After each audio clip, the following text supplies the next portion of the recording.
Welcome to the Yoga Therapy Hour. Today is going to be a really fun episode for me. I hope it is for you too, because it's with Alexi Neal. And when Alexi wrote me a little note about being on the show, I could only say yes, yes, yes, yes, yes, because it's something that we don't talk about enough. And that has to do with hypermobility and the need for strength training as yoga people. You know, even if you're not hypermobile in all of your joints and you don't look like the model on the cover of Yoga Journal, I think sometimes we think, oh, I'm not hypermobile. I can barely touch my toes. I must not be hypermobile. Well, maybe not every joint in your body is hypermobile, making you look like the Yoga Journal woman. But if you even have certain joints that are hypermobile, like your SI joint, that is a problem. And you have to get your glutes working again. You have to get your quads and your hamstrings and your transverse abdominis. All these surrounding muscles have to turn on again to help stabilize that hypermobile SI joint. So Alexi and I take our time in this conversation getting to the point, but I'm just going to tell you the point is, please, every single one of you out there, get on a strength training program.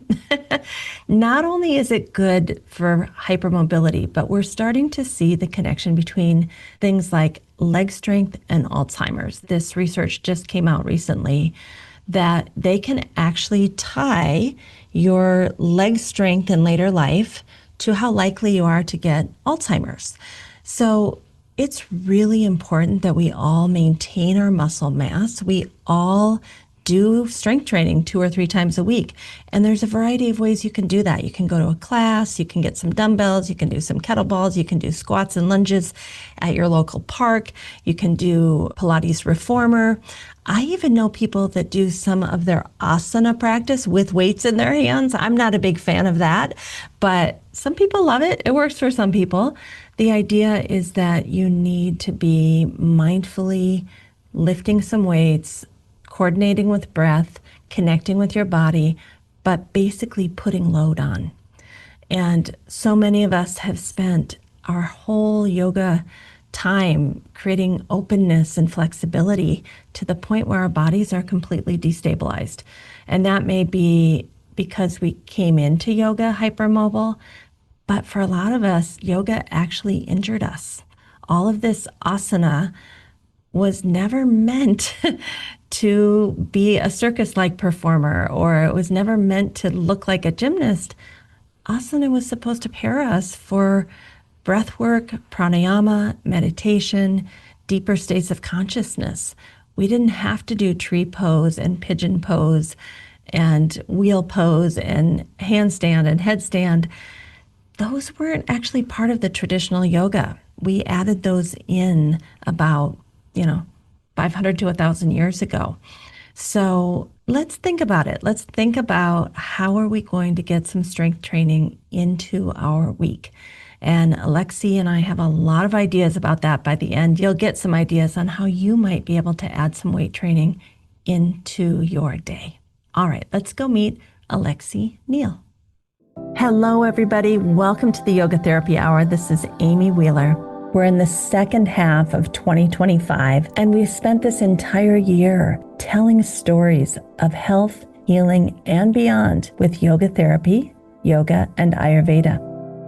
I hope you'll join us for the second half of the year, where we hear people who are courageous and generous and authentic and kind, telling about their life experience so that they can help others out there who might be going through something similar. Let's get into season 9 and hear more stories about people just like you. All right, on to the show.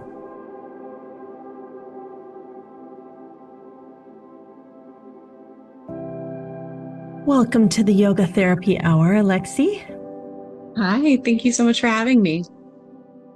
Alexi, where are you joining us from? I am in Littleton, Colorado, just outside of Denver. Nice. Have you been there quite a long time? I moved to Colorado in 2012. So yeah, I've been here for a little bit now. Definitely feels like home. Great. We haven't had that many people from Colorado on the show, so welcome. Ooh, awesome. Represent for you. So, Alexi, tell us just a little bit about who you are, what you love, what you're passionate about. It doesn't even have to do with yoga if you don't want it to. I just like people to kind of get a little feel for you if they're listening. Yeah, absolutely. Well, a big part of the reason that I moved to Colorado is that I love the nature here and I've always felt really connected to. I feel like the mountains took me deeper into my relationship with nature. And so that is a big piece of my life. I'm also a mom. I've got a 1.5 year old and an almost 4 year old. So very much still in the little kid phase of life, which is intense and beautiful, really beautiful. I have been a yogi for much of my life. I started in when I was 12 years old in my living room with my mom watching DVDs of Rodney Yee. So it's been a part of my life for a long time now. But I got into yoga therapy in 2017 was when I started that journey. And I've kind of ebbed and flowed in and out of doing that as work. I've also done a lot of study around neuroscience as well as training in energy healing. And so, really like finding the blend of things that works for me and works for the people that I serve. But yeah, my transition into motherhood 4 years ago, as we'll talk about, definitely a catalyst for a lot of shifts in the way that I approach work and approach yoga. And so now I think a lot of my passion is in working with that transition to motherhood and working with other mothers that are in that space and how we can really deepen into that experience and really honor it in a way that I don't think our culture has been very good at for a long time. I love that. I teach a business class and everyone wants to like do some random topic that they never have experienced themselves. And while I think that's okay sometimes, I also think it's much more organic when you've been there, you've felt it, you struggled with it, you wrestled with it, you learned how to manage whatever it is you were working with, and then you have some organic wisdom to share with people. So I love Mm-hmm. that as you're going through motherhood and realizing the challenges and that the support isn't there, that you're willing to help other women. I know that's a big market of women. Yeah, every woman that I talk to, I think when you get beneath the surface, every mother that I talk to, there is this sense of like something isn't quite right in the way that we approach motherhood from a cultural standpoint. But there's this opportunity and this richness, like on the ground level of like person to person relationships where we can start to unravel some of that and do some healing around it in sort of this way that's like inclusive of, but also in some ways separate from like the overculture and the narrative that's there. Because I think, especially in today's world, like there's a big draw to like go inward, right? And to really be in that community care space that's a little more that village feel, I think is what I'm getting at, Yeah. not necessarily waiting for society to catch up. So this is what I've found, and we don't have to go into this, but motherhood is, not in the village like it used to be. Mm-hmm. When your own mother passes away, like, woof, nobody's talking about that. And you need a Mm-hmm. village. Some of us did, I should say. And then the third one is the whole perimenopause thing. It's almost like Oh, menopause is talked about, but perimenopause, nobody warns you about the hell yeah. that's awaiting you. So anyway, Yes. that trifecta, we need this village back to help us through those things. So, We do. And I mean, I think that really speaks to the way that women's health and well being has been devalued culturally. There's a lot to unpack and unravel through that, and a lot of like internalized misogyny. I still run into things that are just like, oh, wow, you know, and rewiring my own relationship to like my menstrual cycle and how my body works. That I think for so many of us growing up, it's just the whole point is to hide all of that. And then as we get older, it becomes the same thing. We hide the struggles in motherhood, we hide the struggles of perimenopause because there's something that feels like we should be ashamed of it. And so I think a lot of this work is bringing all of that stuff into the light and saying, like, hey, this is something that many of us go through and many of us need more support around. Can we talk about it? Can we be more open about it? I know this isn't our topic for today, but it's so fascinating. I even think of all the women throughout all of time in history who have not been allowed to talk about what's real about being a Mm-hmm. woman, all the way to the point that they're called insane or that they have mental illness because nobody's talking about this stuff and it needs to be talked about. The village needs to come together for us. So I don't know. I'm just sending a little message out there to all the women throughout all of time in history who haven't been supported with their mental, emotional, physical, spiritual health. And I'm really Yeah. glad that you're going for it. Yeah. Thank you. So, Alexi, today we're actually going to talk about something a little different than that. I mean, related, but when I saw your note to me about what you wanted to talk about, I was like, hell yes. Yes, please, let's talk about this. So, let's talk about the earlier days when you were Mm-hmm. doing specific types of yoga and how that was making your body feel and how wonderful that was for you. And then we'll take that on a timeline up to current day. So Yeah. take us way back. Okay. We're going to go way back because, like I mentioned, I started yoga when I was 12 years old. And this was very much like right off the bat, I loved that I felt capable in my body. And that feeling of being capable, of feeling strong, of feeling like, oh, I can do that. I mean, almost intoxicating in some way. And I think it was the first time for me and for my body that I really felt that way. And so that became a big passion in my life. And I did a lot of mostly vinyasa yoga, power yoga. I never got into hot yoga. I'm too pitta. That was overwhelming, but very active practices that tended, at least in the classes that I was doing, to really encourage depth, encourage intensity. By depth, I mean like going to your end range of movement and encouraging the most intense sensations that we can tolerate and learning how to sit with that discomfort. And that was the impact that that has on the mind for sure. I felt that in every single class, like this sense of presence that I could find when my body was experiencing something so intense that I was like, I had no choice but to be present with it, you know? And that's so much of the magic of the yoking and the yoga that we can fuse in that way, our awareness to our body. So yeah, that was many years of doing yoga many times a week, almost every day, you know, ebbs and flows and being a young adult as happens. But then I did my yoga teacher training, my initial like 200-hour yoga teacher training in 2012. And I would say from that point on, pretty regular practice and mostly vinyasa through that time. Got into like bhakti vinyasa practices and devotional practices, fusing that into the movement as well, which was beautiful and sacred.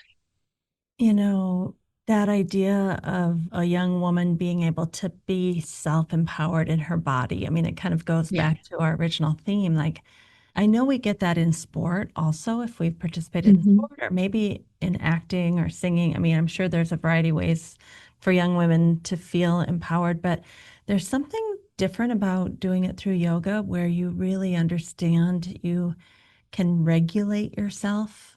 You know, it's not a Mm-hmm. performance for someone else, but there's a self-regulation that's happening where you're coming home to self and you're able Mm-hmm. to manage your energy, your moods, your breath. Like that's a very powerful realization to have as any woman at any time of life, but I think especially a young woman. You know, I think that's so true. And I think that getting it to not be a performance was actually quite a bit of my work in those early years and quite a bit of what I was doing in my practice was trying to strip away that sense of performing for the other people in class. And then that really did get challenging when I began teaching, because then there's this sense of, you know, now people are looking to me to show them the right, quote unquote, right way to do this. And that extended beyond the mat as well. And so I think there was some stickiness for me actually in maintaining that sense of being in my body and honoring my body without much concern for what other people were thinking of how I looked in my practice, you know. And it's all very well intentioned, but I actually had some teachers, you know, after class be like, oh, you have such a beautiful practice. And like that is sort of a common thing that we say as a way of honoring. I think mostly what teachers are seeing in that is you looked really present in the practice, right? Like they're not necessarily saying, oh, it was so beautiful that you could do these poses in this way. But because of the language and because as a young woman, beauty and appearance is so important, I think it gets a little sticky. It got a little sticky for me. And I'm going to push back on that. I can't tell Yeah. you how many yoga teachers, when they see someone who can do the asana like a gymnast, do say, oh, you have Yeah. such a beautiful practice. So I think it's Right. both, because there's a lot Yeah. of people who are very present that maybe aren't on the external looking It's so true. perfect. Can there be presence without it necessarily looking graceful? You know, Mhm. and I think the answer is yes, like absolutely Uh, yes. We can be profoundly present and have it not look fluid or like the yogic ideal of movement. Something that you had mentioned to me in what you wrote me is that you were hypermobile. And I Yeah. think hypermobile people get seen as the more senior students in the class, and they get seen as the ones who can do everything, and we should all be following them. And so tell me about your hypermobility, because it's a blessing and a curse, right? It is. Yeah, it really is. And it's not something that I really became aware of until my 20s. I had a string of incidents where I sprained my wrists, sprained my ankles. And then I also had a skiing accident that wasn't really related to hypermobility, but it impacted my hips and pelvis significantly. And that's when the hypermobility in my hips and pelvis became clear. So I started having pain in my sacroiliac joint. And so around the time that I was doing my yoga therapy training, and I think part of it actually was the amount of yoga that I was doing in that season of my life. I think this is largely still true today that like hypermobility isn't really talked about in yoga classes and it's not really addressed that for some people going to the end ranges of motion is not alignment that is in their highest and best. And I think that was very true for me. And so, yeah, about 2017 was when I started just having chronic pain. I could feel my SI joint, which should have a tiny little bit of mobility, right? But I could feel it slide in and out on the left side. That doesn't seem like how that's supposed to work, you know? So, yeah, it was through conversations actually with people in my yoga therapy training that I started to think, oh, maybe that's what's happening. Maybe I have too much mobility in my joints. And it was difficult though. Let's just talk about the ligaments. I mean, they are Yeah, there to stabilize, let's just use the SI right. joint. We're not supposed to overstretch them. We're not supposed to fold so flatly into a pancake that they get overstretched or Janu Shirshasana. But yet that is reinforced in classes like, Mhm. oh, come all the way down with your head on your knee. And it's Yeah. just so interesting. I think when a body is young and very pliable and folds and moves in all directions with ease, of course, that's fine. But as Hmm. we age and our bodies become less pliable, to keep expecting them to do that and then end up overstretching the ligaments, it's very problematic. I think one of the hardest pieces of this transition and awareness and learning my body as I got older was learning that there were some things that felt good in the moment, like pigeon pose. I love it. And I miss it. And I cannot do it because it feels good in the moment. And I think part of that is an association that's, you know, decades in the making, right? Of like certain sensations being associated with positive experiences, right? I could get to a place of depth, can release into gravity, like that feeling, but it was not okay for my hips and my pelvis because it would pull in ways that would get me out of alignment. And so in the moment, it would feel great, but getting up out of the posture, or sometimes it wasn't until I was trying to get out of bed the next day that I was like, oh, And I think it took many, many times of having these painful experiences before I really started to reckon with the fact that I had to change my practice. And I don't think I really got serious about changing it for good until I got pregnant and started dealing with severe pelvic dysfunction and pelvic pain. So, yeah. I'd like to take just a moment away from the episode to tell you about something that's really precious to us here at the Optimal State, and that's our Monday night Sangha. There are so many of us that have come together for several years now on Monday nights. It's about an hour and a half class where we really set ourselves up for the week. We start with talking about one of the Yoga Sutra of Patanjali's as it pertains to our topic of the month. So in November, that is kind of reflecting on 2025 and thinking about how to go inward for November and December and really settle ourselves before we move into the new year. So we'll choose Yoga Sutra that are all about reflecting, all about going inward. And then possibly towards the end of the month, talk about setting intentions with powerful manifestation and how do we have a great 2026.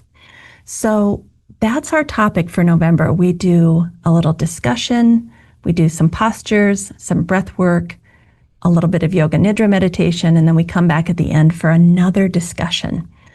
These are really potent sessions to start your week off right.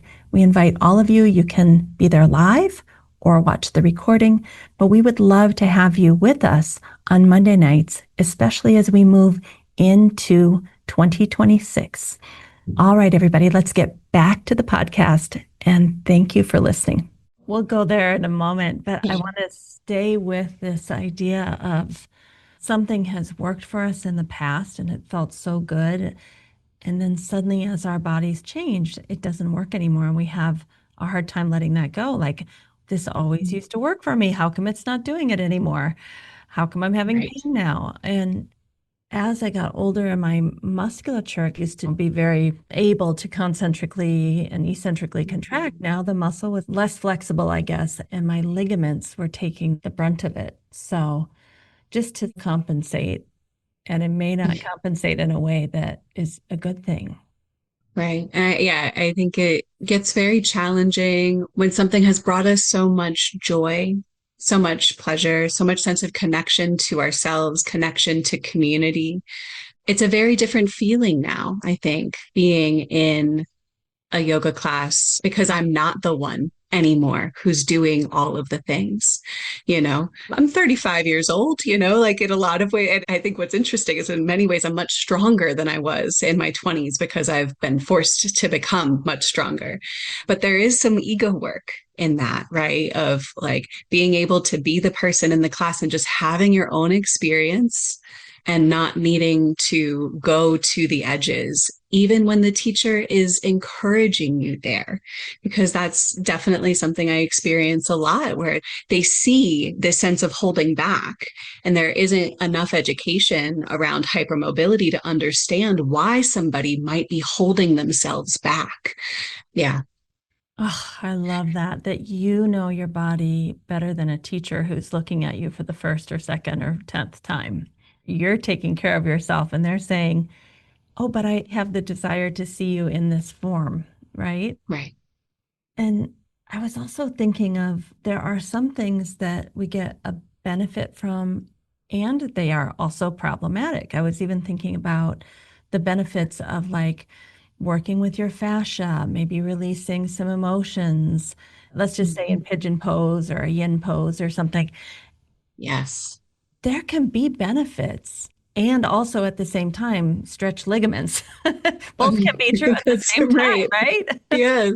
Thank you for naming that because I think that is a lot of what I have experienced is that both and of, in the moment, like, oh, I just want to be there. I want to feel that sense of surrender of my pelvis, of my womb to the gravity. I want to feel that sense of being held by the earth in this way. And there's something in the moment that is nourishing about that. And also not necessarily what my body really needs for long-term sustainability Right. and long-term health and movement, right? Yeah, that's a whole nother facet that what helps us in the short term, if we keep doing that and have that pattern over 30 days, 60 days, 90 days, 1 year, 2 year, 3 year, it's not supportive over the long term, even though in the short term, there are some really nice benefits. Right. All right. So now you're discovering that this hypermobility may not be serving you. And what happens next? So I did begin adapting my practice in like 2018, 2019, I knew that something was going on and I started bringing in more strength training. I wasn't only doing yoga anymore at that point because I had the sense that something needed to shift. But I was also still feeling attached, honestly, feeling attached to my yoga practice as it was and as it had been, and trying to figure out, is there a way that I can keep that, but also support my body enough that I don't have pain? And think sometimes it worked and sometimes it didn't, But when I got pregnant in 2021 was I pretty quickly developed pelvic dysfunction that had me in a pelvic floor PT's office at 14 weeks pregnant. And I just remember her looking at me and looking at my chart and going, what are you doing here? Like, this is way too early, Yeah, I to, mean, we're talking little kidney beans. yeah, yes, right. Right. But my body had so little stability in my pelvis that even that early, the introduction of relaxin into my system, which is the hormone that increases ligament and tendon flexibility for a very wonderful purpose, but also it does this throughout the entire body. And so my whole body was getting looser as I was pregnant. And Hey, then just that can I small increase. can I ask, that's even happening at 14 weeks? I thought that was much later in the pregnancy. It starts that early, huh? I believe it does. Yeah, I believe it starts in like maybe 10-ish, 11-ish Oh, weeks. wow. It's like it really reaches its peak in the second trimester. Okay. But yeah, it starts getting introduced to the body at that point. Yeah, so that component. And then, yeah, just the slight increase in weight of my uterus was enough that the pressure on my pelvis was pulling on those tendons and ligaments, which, there's all of these beautiful interconnected ways that the pelvic bowl holds and supports our whole body.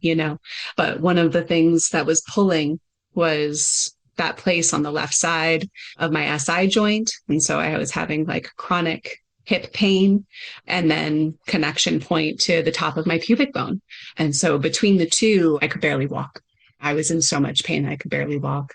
And my go to for coping emotionally, which, emotions are quite heightened during that period as well, was always yoga. But I would go to yoga and yoga would hurt.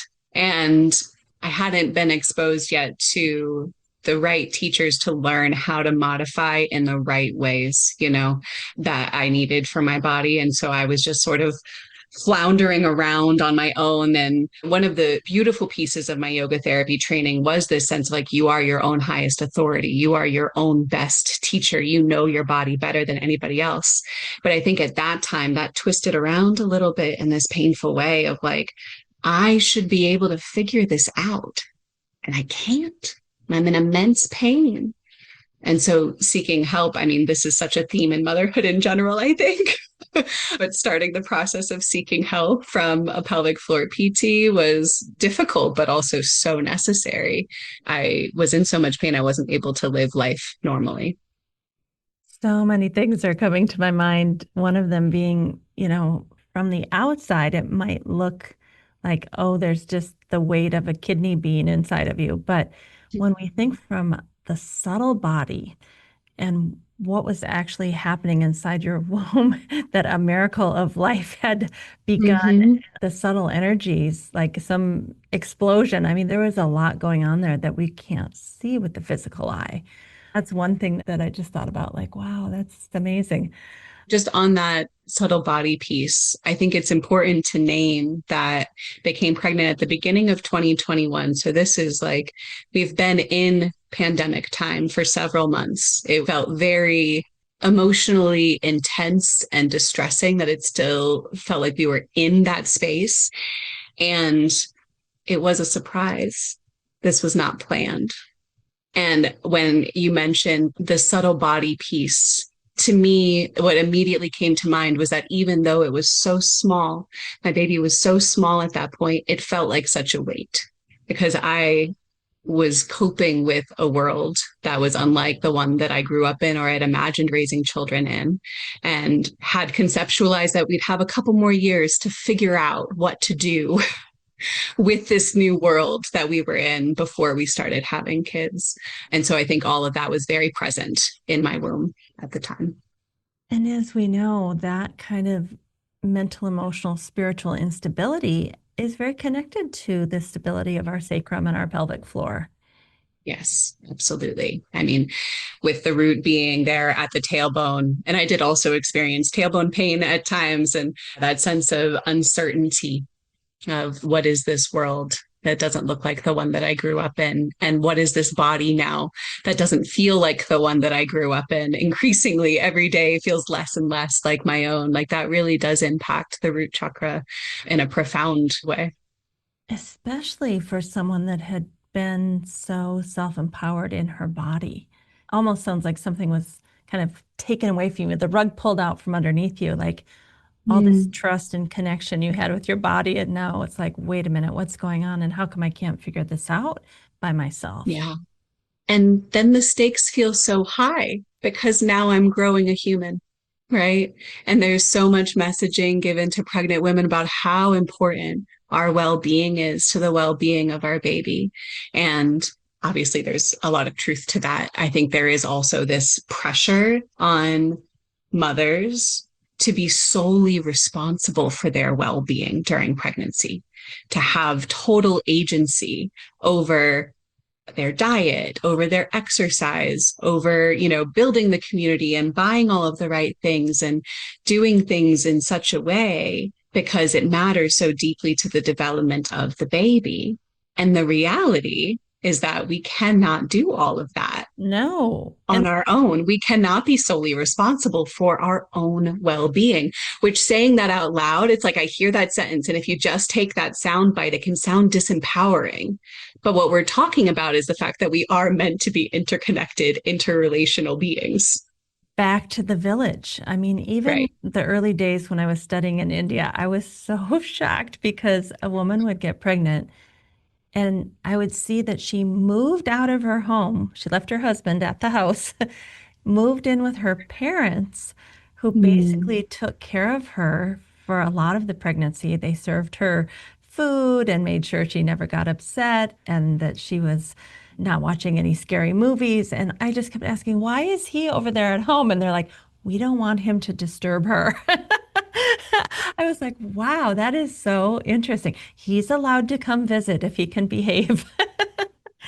It's so different than Wow. what we experienced. And all the aunties and grandmas, that she wasn't allowed to do Mhm. cleaning, any cooking. She literally needed to relax and enjoy herself.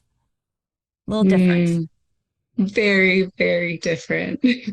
One of my favorite anecdotes from the book The Fourth Trimester by Kimberly Ann Johnson is she's talking about when she's past her due date, walking around the streets in Mexico. And she's talking to a woman that she knew that lived in her neighborhood and said something about how she felt so lazy.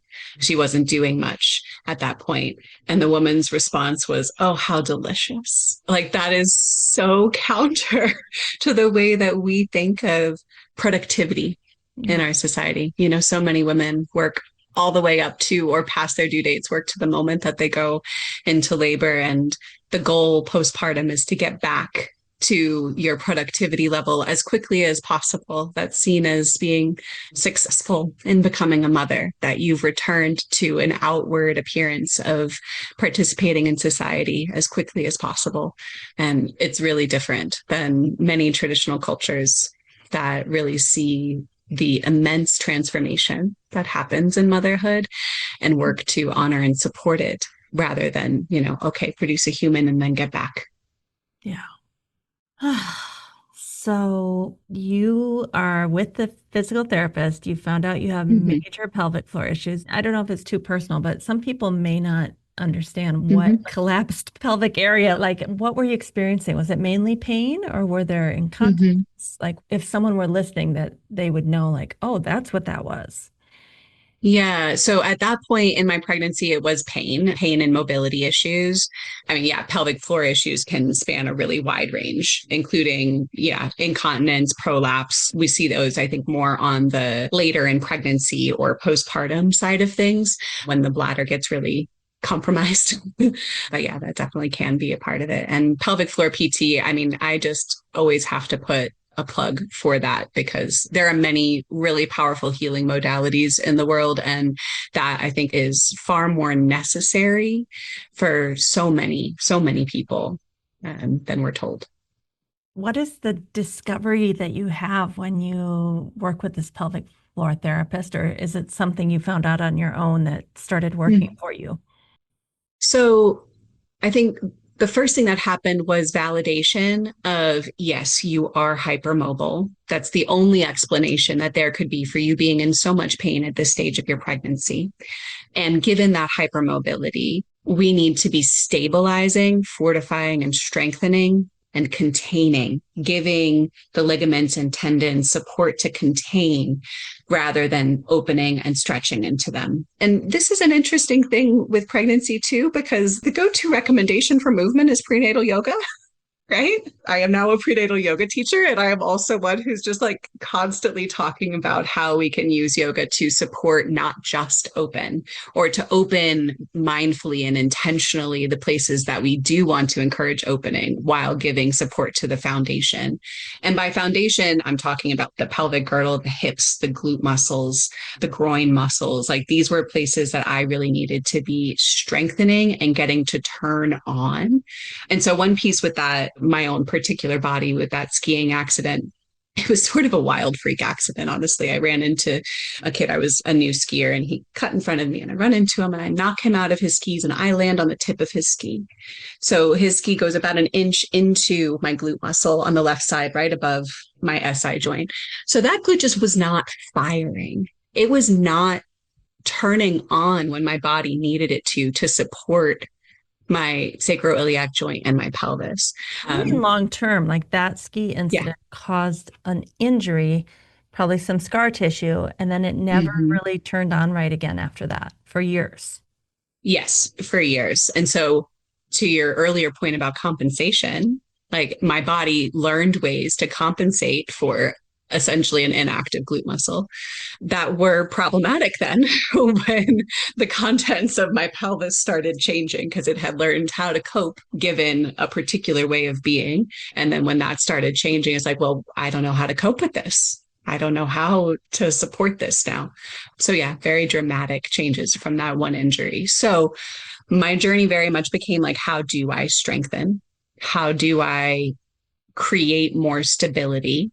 And so it's a lot of root work and a lot of balancing of masculine and feminine energies, right? Like, I think my yoga practice for a long time was an expression of feminine energy, of fluidity, of creativity, of opening and receptivity, and introducing a sense of containment, of not necessarily pulling back, but like honoring the boundaries of my body, even the ones that might not feel in the moment like they were boundaries, but ones that I knew in my own wisdom needed to be boundaries to hold.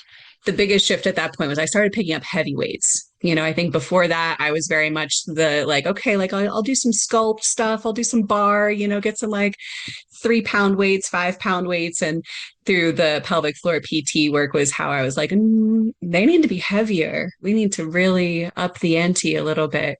I mean, I love it. Like I'm still just completely addicted to that Addicting. way of moving. And it's like I get that feeling in my body now. It's like I need to go pick up some heavy weights, you know.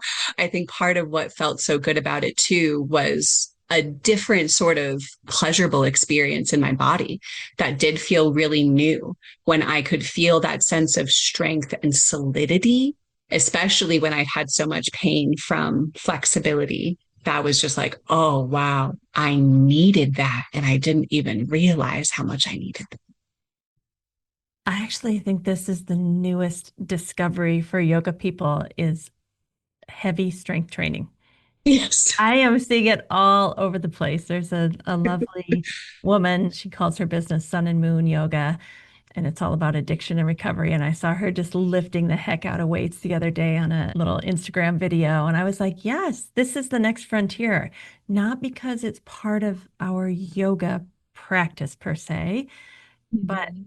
maybe we've all misused asana so terribly because asana wasn't meant to be gymnastics like. It was meant to prepare us for breathing and meditation. And we took it way too far.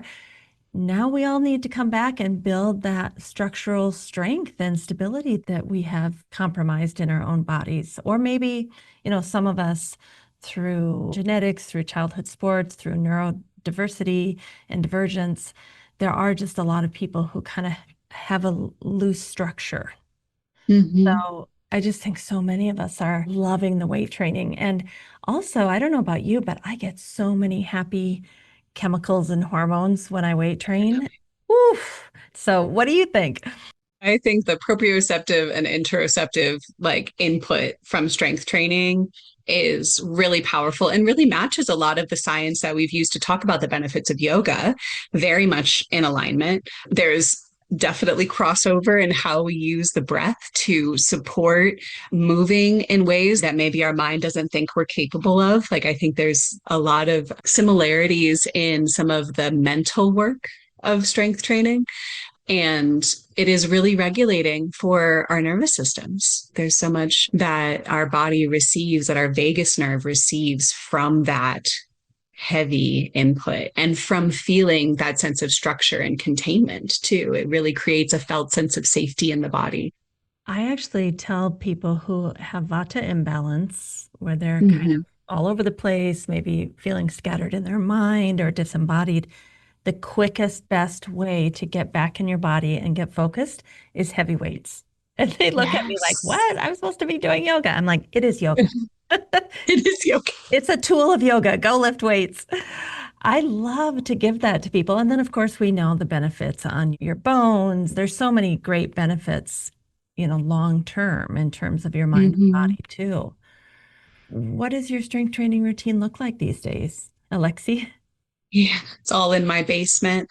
That's just how it works in life right now, which I think that's a piece of motherhood that I've really come to appreciate and embrace, is how it encouraged me to get more efficient and more clear on like what exactly I need in order to get there, to get to the place that I need to get to and to truly support my body. So I've got my basement, I've got my weights a few times a week.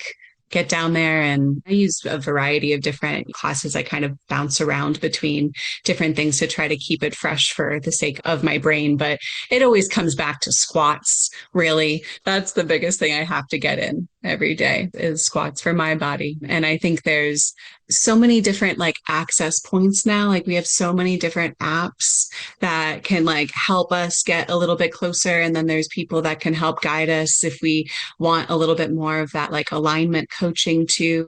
It can be really accessible once you have the weights. Like that's really the biggest piece. And I think if we get up in our heads about needing to get to a gym and, carve out the time for a whole like hour long gym session, like that can be a really big barrier. And so I'm a big fan of like, how do we make it more simple? Because that's sort of my baseline, right? Is that like, if I pick up one weight and do a set of goblet squats, and that's all that can happen today, I know that I'm meeting my body's needs. And that is a whole new form of empowerment, right? We can, also shoot for more on the days that more is accessible.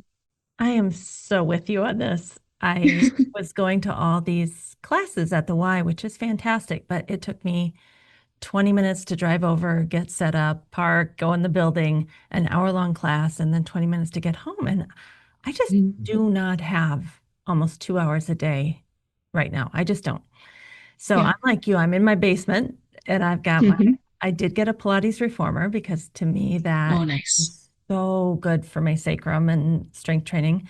And then dumbbells, I just have a variety, kettlebells, all sorts of different things that on different days I can just take 15 or 20 minutes. It doesn't have to be a big, huge workout, but every day I do something a little different. Yeah, I'm with you on that. Like most days, I think it's about 20 minutes, that 20 minutes does so much mentally, emotionally, and physically. And I see so many ways that my earlier yoga practice contributes to the way that I show up in that now. I think there is still quite a bit of culture in like gym culture and strength training culture that's a little bit, closer to diet culture and trying like exercising for the sake of looking a particular way. And I think one of the benefits of all of that work that I did in my 20s around being in my body for the sake of my body and then really reckoning with what my body actually needs is like, I am not here to make my body look any particular way, right? Like, I am not here to achieve anything beyond feeling good in my body and feeling strong in my body and honoring my needs. So, yeah, it just doesn't matter if I'm picking up the same weights that I've been doing for 6 months. There have been moments, there's always moments that we want to like push, right? We want to see if we can go a little bit farther. And there's some moments that my body really welcomes that. And it's like, beautiful, great. And then there's other moments that's like, actually, that's too much. And learning how to be with that and ignore, whatever the coach is saying in my ear about like, go pick up those heavier weights, and just ignoring it and saying no, because I care about how I feel later today when I try to pick up my kiddo. That matters so much more than this moment of trying to prove myself to a person that doesn't exist. The lady in the television screaming at you.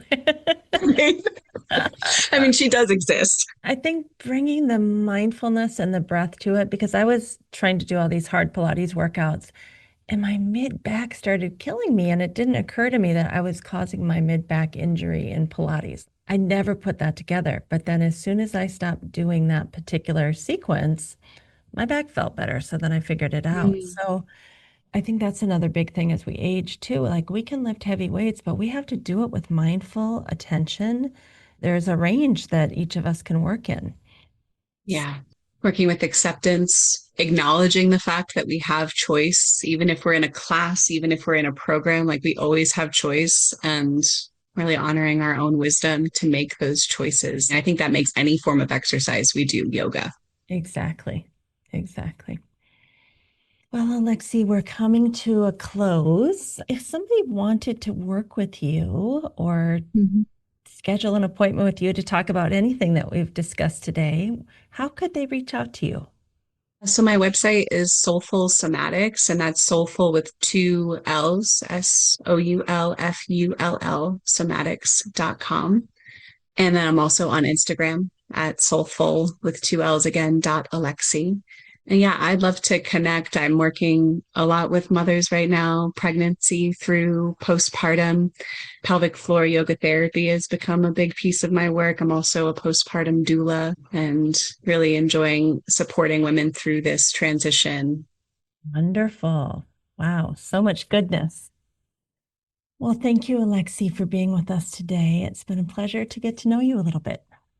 Thank you. I appreciate your time, Amy, and thanks for a great conversation. Thank you, Alexi, for being with us today. Such an important message on many, many levels. Everything from women need more support. We need to talk about things. We need a village to help us through these life transitions, such as motherhood and beyond.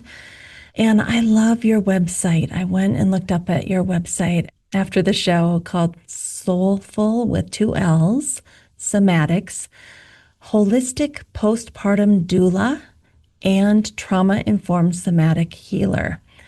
And that's what the world needs right there.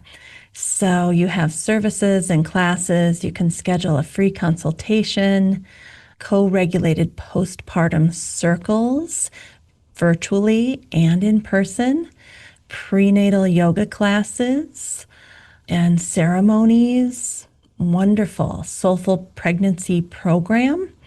Lovely.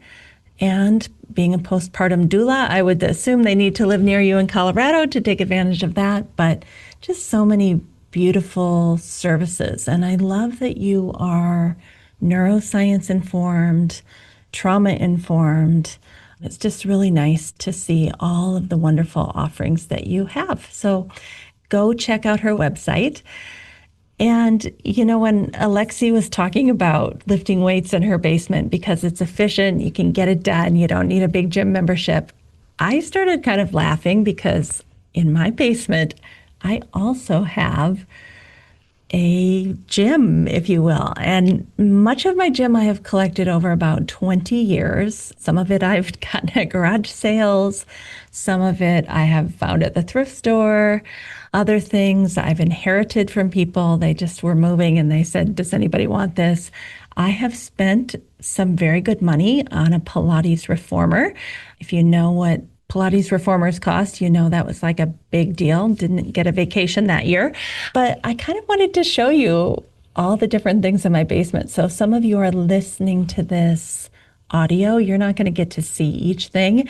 You'll have to go to YouTube if you want to see it. But I'm showing you this because it doesn't need to be fancy. My basement is not redone. It's nothing special, but it's where I put on some really good music. I have nice speakers down there. And sometimes I'll listen to a podcast or I'll listen to a class that I've missed and I want to make up. Or like last night, I just put on Taylor Swift and did some working out to some really good music. So let's get started kind of looking at some of the different things that I have in my basement for strength training specifically. So one of the first things that I have is this kind of total body weight training machine. You can see it's a great big machine. I did get this at Costco many, many years ago, but I can do just about every push and pull exercise that a woman would ever need to do with fairly heavy weights using this machine. If I go over to my stationary bike, I've had that for almost 20 years. I use that for interval training. I do warm-ups, I do cool downs, I do spin classes, like pull up YouTube and put a spin class on and check out how to do the stationary bike. I use kettlebells to do free weight training. I use dumbbells to do free weight training. So there's some things that I want to do open chain exercises mainly. And so I'll do all sorts of things with the kettlebells and dumbbells. And I have all different sizes from 3 pounds up to 25 pounds or more. I told you I have a Pilates reformer. I've just gotten this in the last year. And for anyone with loose ligaments in their sacral iliac area, it is a game changer. I love this thing. It supports me while I lift weights, basically. And if my sacrum is ever hurting and I can't do lunges or squats or something like that, this thing saves me every time. It also is very regulating to my nervous system. So I don't know what it is, if it's the smooth movement coordinated with breath, because the carriage moves, forward and back each time. Some of the other things I have in my basement, I use a little, what I call a glute band that I wrap just above my knees. Here's one. I have one in my hand with some stripes on it. And that I can do like monster walks and clamshells and hip extensions, all sorts of things to keep my glutes happy. And then a couple things that I do for my nervous system specifically, maybe during my workout, but maybe just 5 or 10 minutes throughout the day. I have a little mini jumping trampoline where I just come and jump for 30 seconds to 5 minutes, and that will help me reset my nervous system. It's also very good for the lymph, to get the lymph flowing. And then I also have this little vibration plate over here that just you stand on it. You can do lunges, squats, push-ups. There's so many things you can do on it, but you could just stand on it. And again, that helps for me to regulate my nervous system as well as move lymph. I'm very conscious of making sure my immune system is healthy. So those are the trampoline and the vibration plate are very much for that. So I do a variety of things throughout the day. It's different every single day. I try to spend 15 or 20 minutes down here. I also try to walk every day. And I don't do yoga asana every single day. I do yoga, I do pranayama, I do meditation, I do chanting. But my body at my age does not feel good to do strong asana every day. I just feel like I get too stretched out. So I wanted to show you my little basement gym. As I said, it's nothing fancy. I have everything I need. I don't have to pay for a gym membership and I don't have to drive to the gym. And it's very, very efficient. I can do it between meetings. So if you ever get on a meeting with me and I'm huffing and puffing and looking like I'm sweating, I probably just did my workout between meetings because I think that's really good to get out of our chair during the day and to work a little bit before we sit back down for another meeting. So it's very easy for me to slip in between things. All right, everybody, just wanted to show you what you too can start building. That took me about 20 years to put all of that together. You can start with one piece of equipment or go to the thrift store and get some dumbbells or kettlebells. All of those little pieces of equipment I got at the thrift store. So oftentimes they have brand new stuff there. My kettlebells came in the box, so don't be afraid to reuse things so we're not filling up the landfill so much. All right. Thanks for being here today. It's been a pleasure to be with you, and we'll talk soon. Thank you to our guest this week, and thank you for listening to the Yoga Therapy Hour. Something that I've been working on behind the scenes with my friend Marlisa Sullivan is going to come out in 2026. We've been writing a book together for the last year where we go deeply into yoga philosophy and yoga therapy. And then we have the scientific vagus nerve, heart rate variability, all sorts of polyvagal theory to back up why it is that yoga philosophy is right on track and why it's been helping people for thousands of years. We're turning in our book this fall to the publisher, and in the spring of 2026, it should come out. So we're just giving you a little heads up that will be coming out soon. And when it does, we can't wait to share it with you. Thank you for listening to the Yoga Therapy Hour. We wish you a wonderful week. We hope that somehow, in a small way, we've contributed to your well-being so that you can go out and share that well-being with others. That's what life is all about, bringing in the goodness through you and then shining it out to the world. We need you more than ever. So let's all get out there, do good, be good, and have a great week.